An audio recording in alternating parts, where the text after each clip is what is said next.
आज हम लोग को बायोलॉजी का कुछ चीजें पढ़ाने जा रहा हूँ। मैं आपको ये बता दूं की वाली है 12th क्लास का साइंस में हम लोग बायोलॉजी पढ़ने वाले हैं।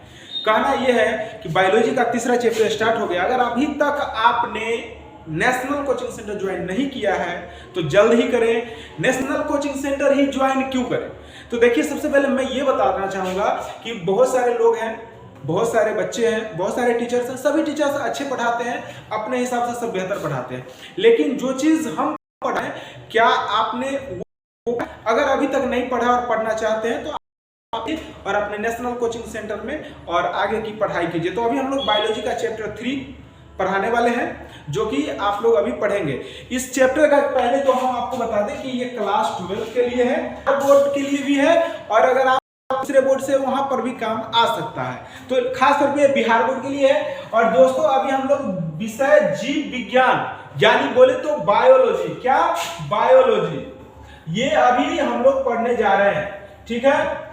उसके बाद हम ये भी आपको क्लियर कर दें कि ये चैप्टर 3 है। कौन सा चैप्टर है? चैप्टर 3। और किस क्लास के लिए है? अभी मैंने बात किया क्लास 12 के लिए। ये किस क्लास के लिए?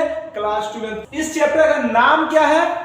तो इस चैप्टर का नाम है मानव जनन। मानव जनन बोले तो इंग्लिश में ह्यूमन रिप्रोडक्शन, क्या? ह्यूमन रिप्रोडक्शन यानी मानव जनन। चलते हैं अब इसके टॉपिक पे कि आखिर ये क्या इसमें है। तो देखिए दोस्तों, ये हम लोग आ गए हैं मानव जनन के चैप्टर में, और यहां से शुरू होगा एक टॉपिक, जिस टॉपिक का मानव जनन है। तो दोस्तों, मानव जनन यानी ह्यूमन रिप्रोडक्शन को पढ़ेंगे।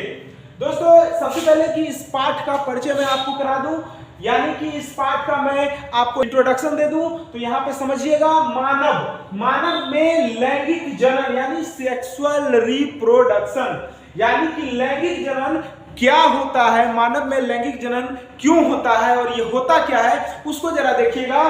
कह रहा है कि जनन की वह विधि जिसमें पुरुष एवं स्त्री दोनों जनन में भाग लेते हैं, क्योंकि जनन मानव में अकेले नहीं हो सकता है, जनन के लिए पुरुष और स्त्री का जरूरी होता है, तथा नर एवं मादा युग्मकों के संलयन से युग्मनज का निर्माण एवं युग्मनज में परिवर्धन मतलब विकास, परिवर्धन मतलब विकास से नए जीव का निर्माण होता है।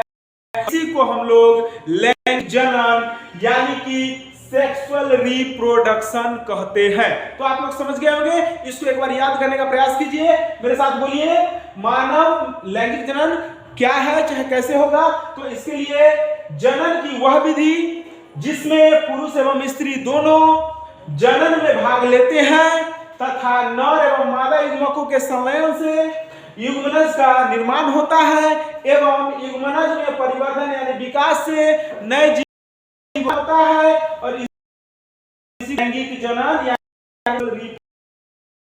तो दोस्तों, आप ये, और अब मैं आपको एक चीज और बता दूं, इसके आगे देखिएगा, यहाँ पे थोड़ा सा ध्यान को केंद्रित कीजिएगा।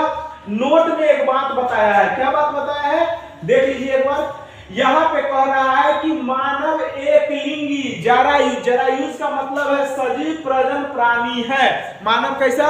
एक लिंगी प्राणी है। कैसा है? सजीव।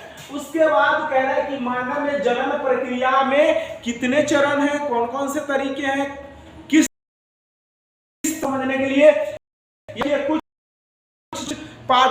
तरीके दिए गए हैं। पहला है युग्मनज। युग्मनज को गैमेटोजेनेसिस हम लोग बोलते हैं, गैमेटोजेनेसिस। उसके अंदर दो पार्ट है, एक है शुक्राणु का निर्माण और दूसरा है अंडाणु का निर्माण। उसके बाद दूसरा नंबर में वीर्यसेचन और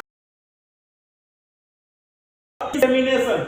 उसके बाद तीसरा है युग्मकों का संयुग्मन या संलयन। उसके बाद चौथा है युग्मनज का निर्माण, जिसको जाइगोट फॉर्मेशन भी कहते हैं, और पांचवा है विदलन यानी क्लीवेज। इसको इंग्लिश में भी क्लीवेज ही कहते हैं। अंतरोपण या इम्प्लांटेशन कहते हैं। सगर्भता को प्रेगनेंसी कहते हैं, और उसके बाद गर्भाविधि को गैस्ट्रेशन कहते हैं। प्रसव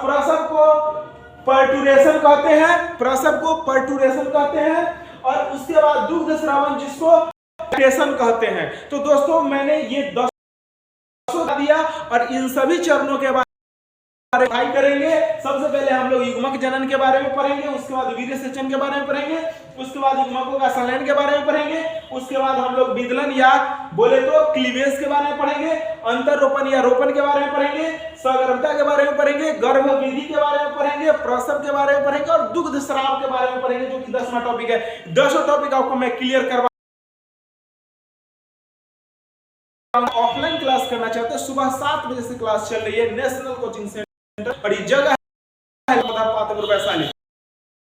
कर सकते हैं। लखनीपुर चौक कहाँ है, इसके लिए आपको ज्यादा टेंशन नहीं लेनी है, गूगल पे सर्च कीजिए लखनी